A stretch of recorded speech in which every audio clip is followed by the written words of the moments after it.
बिस्मिल्लाहिर्रहमानिर्रहीम। इस लेक्चर में हम देखेंगे कि अंडरग्राउंड केबल्स की करंट कैरिंग कैपेसिटी क्या होती है। इसके अलावा थर्मल रेजिस्टेंस का कॉन्सेप्ट क्या है और अंडरग्राउंड केबल्स के अंदर परमिसिबल करंट लोडिंग क्या होती है। अंडरग्राउंड केबल्स में किस तरह के फॉल्ट अकर होते हैं और फॉल्ट की लोकेशंस को डिटेक्ट करने के लिए हम कौन से टेस्ट परफॉर्म करते हैं। इससे कबल हम देख चुके हैं कि एक अंडरग्राउंड केबल की कंस्ट्रक्शन किस तरह होती है। किसी भी केबल के सेंटर में कोर होगी और कोर का मतलब है वहाँ पे कंडक्टर होंगे। कोर के बाहर यहाँ पे एक इंसुलेशन प्रोवाइड की गई होगी और इस इंसुलेशन के बाहर एक मेटेलिक लेयर प्रोवाइड की गई होगी। इसके बाद हमारे पास यहाँ पे बेडिंग की एक लेयर होगी जिसके अंदर हमने देखा था कि हम यहाँ पे जूट या हेशियन टेप का इस्तेमाल करेंगे। फिर इसके बाद आर्मरिंग होगी और आखिर में हमारे पास सर्विंग की लेयर आएगी। अब जो अंडरग्राउंड केबल्स होती हैं इनमें जो सबसे मेजर मसला होता है वो इंसुलेशन का होता है। और इंसुलेशन हमने देख लिया कि हम ये डिफरेंट स्टेप्स होते हैं जिसके ज़रिए हम इन केबल्स को इंसुलेशन प्रोवाइड कर रहे होते हैं। लेकिन अब इस इंसुलेशन में डैमेज किस वजह से होना होता है कि जब भी हमारे पास इन केबल्स के अंदर से परमिसिबल वैल्यू से ज़्यादा करंट पास होगा तो ऑफ कोर्स हीटिंग प्रोड्यूस होगी और उस हीट के फ्लो की वजह से ये जो डिफरेंट लेयर्स हैं ये मेल्ट हो सकती हैं और डैमेज हो सकती हैं। सो इसका मतलब ये हुआ कि हमें अगर एक अंडरग्राउंड केबल के अंदर परमिसिबल अमाउंट ऑफ करंट देखना है या उसकी करंट कैरिंग कैपेसिटी देखनी है तो हमें ये भी डिटरमिन करना होगा कि वो कितने टेम्परेचर चेंज को अलो करती है। इसके अलावा इससे कबल आप थर्मोडायनामिक्स के कोर्स में देख चुके हैं कि हमारे पास जो हीट का फ्लो होता है वो जब एक मटेरियल से डिफरेंट मटेरियल में हो रहा होता है तो वहाँ पे कुछ ना कुछ हीट लॉस होता है जिसको एक सर्टेन रेजिस्टेंस से रिप्रेजेंट किया जाता है। यहाँ पे भी हम जब हम एक लेयर से दूसरी लेयर के अंदर हीट के फ्लो को देखेंगे तो जो लॉस हो रहा होगा किसी एक मटेरियल के अंदर या with in the in between the materials तो उसको एक थर्मल रेजिस्टेंस से रिप्रेजेंट करेंगे।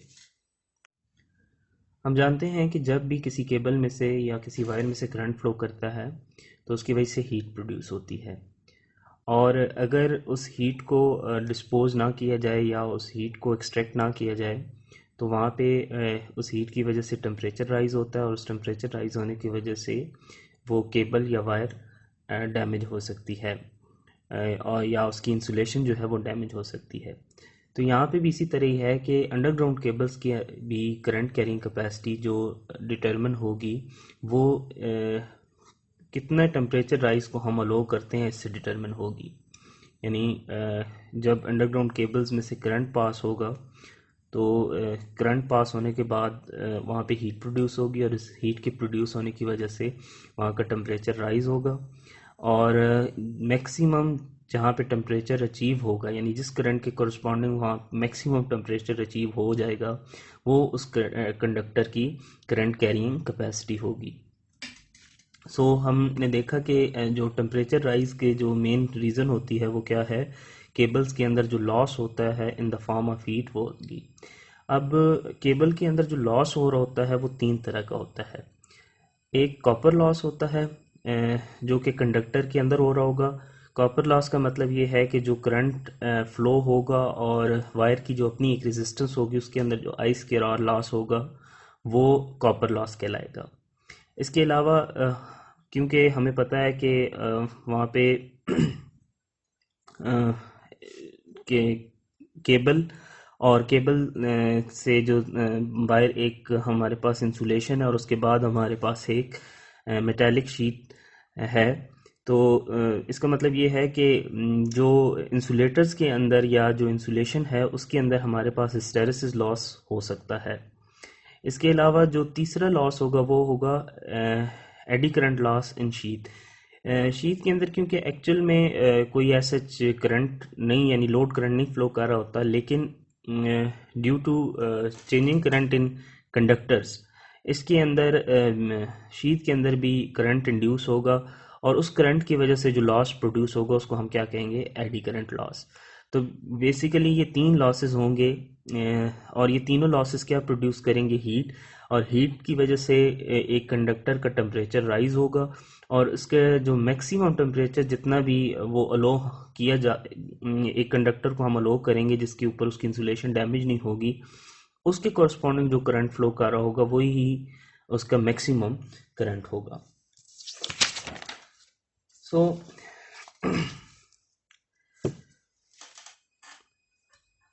यहाँ पे दो वैल्यूज़ दी हुई हैं कि जो आर्मर्ड केबल्स होती हैं इनका जो सेफ वर्किंग टेम्परेचर होता है कंडक्टर का वो तकरीबन 65 डिग्री सेंटीग्रेड होता है, जबकि लेड शीट केबल्स का तकरीबन 50 डिग्री सेंटीग्रेड होता है। अब जब भी एक कंडक्टर के अंदर हीट प्रोड्यूस होती है ड्यू टू लॉसेस, तो अगर उस हीट को डिसिपेट ना किया जाए या एक्सट्रैक्ट ना किया जाए तो वो उस हीट के बिल्ट अप होने से वहाँ पे टेम्परेचर रेज होगा। सो इसका मतलब ये है कि अगर हमें मैक्सिमम स्टेडी स्टेट जो स्टेडी टेम्परेचर कंडीशन को अवेल करना है तो हमें जितनी भी हीट प्रोड्यूस हो रही होगी उसको हमने साथ साथ डिसिपेट करवाना है। यानी आप जो हीट फॉर एग्जांपल जब एक कंडक्टर अपना मैक्सिमम टेम्परेचर अचीव कर लेता है और उसके बाद का जो टेम्परेचर रेज हो रहा है उसको आप साथ साथ एक्सट्रैक्ट करते रहो तो आपका कंडक्टर अपनी फुल कैपेसिटी पे वर्क करेगा। लेकिन अगर सपोज करें कि आप कंडक्टर के अंदर से करंट को मज़ीद बढ़ाते हैं और उसकी वजह से और हीट प्रोड्यूस होती है, तो जो एक्स्ट्रा हीट प्रोड्यूस हो रही है यानी मैक्सिमम से जो ज़्यादा प्रोड्यूस हो रही है उसको अगर आप डिसिपेट नहीं करते या एक्सट्रैक्ट नहीं करते तो फिर आपके जो इंसुलेशन है वो डैमेज हो जाएगी। थर्मल रेजिस्टेंस को हम कुछ इस तरह से डिफाइन करेंगे कि अगर हमारे पास कोई भी मीडियम है और उसके अंदर हम दो पॉइंट्स लें और उन दोनों पॉइंट्स के दरमियान कोई ना कोई टेम्परेचर डिफरेंस है और उस टेम्परेचर डिफरेंस की वजह से वहाँ पे हीट का फ्लो हो रहा है, तो हम टेम्परेचर डिफरेंस को और डिवाइड करेंगे heat flow in certain time या इन यूनिट टाइम, तो हमारे पास थर्मल रेजिस्टेंस आएगी। अब ये फिनोमेना हम वैसे भी ऑब्ज़र्व कर सकते हैं कि जब भी हमारे पास टेम्परेचर डिफरेंस होता है तो हीट का फ्लो होता है, यानी हॉट बॉडी से कोल्ड बॉडी की तरफ हीट का फ्लो हम देखते हैं ड्यू टू टेम्परेचर डिफरेंस। तो यहाँ पे भी इसी तरह होगा कि अगर एक मीडियम के अंदर हम दो पॉइंट्स लें, यहाँ पे मीडियम से मतलब इंसुलेशन है, तो उनके दरमियान टेम्परेचर डिफरेंस की वजह से हीट फ्लो होगा।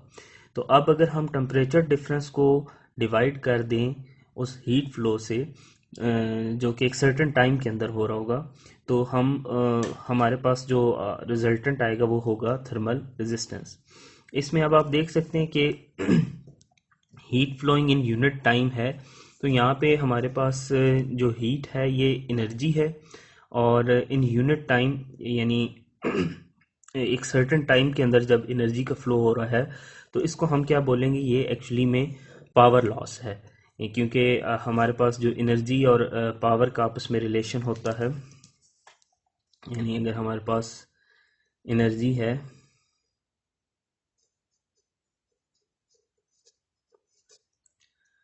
इसको हम क्या कहते हैं कि पावर इनटू टाइम हमारे पास क्या होता है, एनर्जी होता है। तो इसका मतलब ये है कि हमारे पास यहाँ टॉप के ऊपर टेम्परेचर डिफरेंस है, ठीक है, और यहाँ नीचे एक्चुअल में हमारे पास क्या आ रहा है, पावर लॉस आ रहा है। सो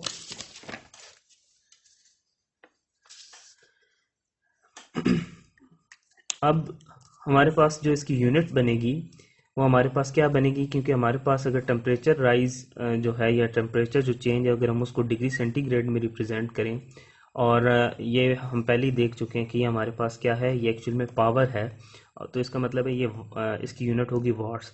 तो डिग्री सेंटीग्रेड पर वाट हमारे पास थर्मल रेजिस्टेंस की यूनिट बनेगी। और क्योंकि यहाँ पे रेजिस्टेंस का लफ्ज़ इस्तेमाल हो रहा है तो इसको बाज़ औक़ात थर्मल ओम्स भी कहा जाता है।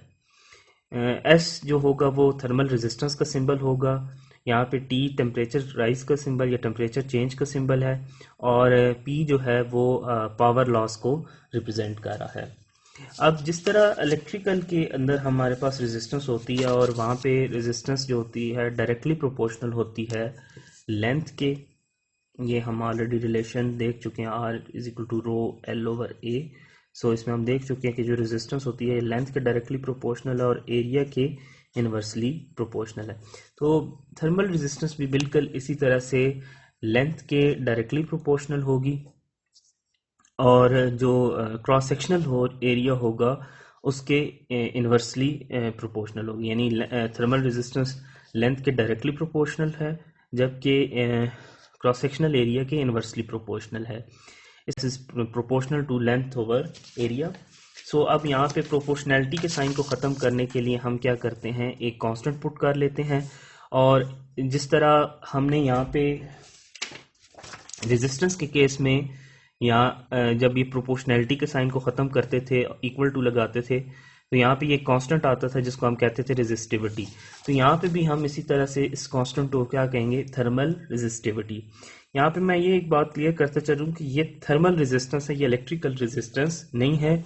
सिर्फ आपको समझाने के लिए हम इसको इलेक्ट्रिकल रेजिस्टेंस से रिलेट कर रहे हैं। अदरवाइज जो जिस तरह आपकी रेजिस्टेंस करंट को अपोज करती है, इसी तरह यहाँ पे थर्मल रेजिस्टेंस जो होगी वो हीट के फ्लो को अपोज करेगी। यानी जितनी थर्मल रेजिस्टेंस ज़्यादा होगी उतना ही आपका हीट फ्लो क्या होना शुरू हो जाएगा, कम होना शुरू हो जाएगा। और अगर हीट फ्लो कम होना शुरू हो जाए तो इसका मतलब ये है कि जो डिसिपेशन है, जो कि हमारा एंड पर्पस क्या है कि हम केबल के अंदर से हीट को डिसिपेट करवाना चाह रहे हैं, वो पर्पस हम अचीव नहीं कर पा रहे होंगे। सो यहाँ पे जो जिस तरह रेजिस्टिविटी की यूनिट हम ऑलरेडी देख चुके हैं ओम मीटर होती है, यहाँ पे भी जो जब आप के की यूनिट एवेलुएट करेंगे यानी थर्मल रेजिस्टिविटी की यूनिट, तो वो हमारे पास थर्मल ओम मीटर आएगी।